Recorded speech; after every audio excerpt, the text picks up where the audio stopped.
ఈ ఎన్నికలు రిజర్వేషన్స్ పై రెఫరెండం అన్నారు సీఎం రేవంత్ రెడ్డి. రిజర్వేషన్స్ రద్దు చేయడానికి బీజేపీ కుట్ర పన్నుతోందని ఆరోపించారు ఆయన. రేవంత్ కు గట్టిగా కౌంటర్ ఇచ్చారు బీజేపీ నేత రామచంద్రరావు. ఈ ఎన్నికలు రెఫరెండం రిజర్వేషన్లు ఉండాలనా రిజర్వేషన్లు రద్దు కావాలనా అనే రెఫరెండంకి ఈ దేశంలో ఎన్నికలు జరుగుతున్నాయి. కాంగ్రెస్ పార్టీ రిజర్వేషన్లు ఉండాలి అనుకుంటుంది. ఎస్సీ ఎస్టీ ఓబీసీ మైనారిటీలకు అండగా నిలబడాలి అని కాంగ్రెస్ అనుకుంటుంది. వీటిని రద్దు చేయడం ద్వారా వాళ్ళ హక్కులను కాలరాయాలని బీజేపీ అనుకుంటుంది.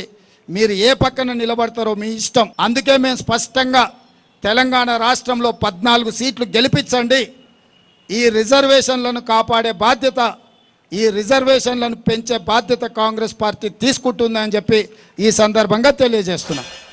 రిజర్వేషన్స్ రద్దు అనేటువంటి మాట వాళ్ళ మనసులో ఉందేమో కానీ భారతీయ జనతా పార్టీ ఉన్నంత వరకు రిజర్వేషన్ జోలికి ఎవరైనా పోతే వాళ్ళని కూడా మేము ఊరుకోమని చెప్పిన మాట మేము.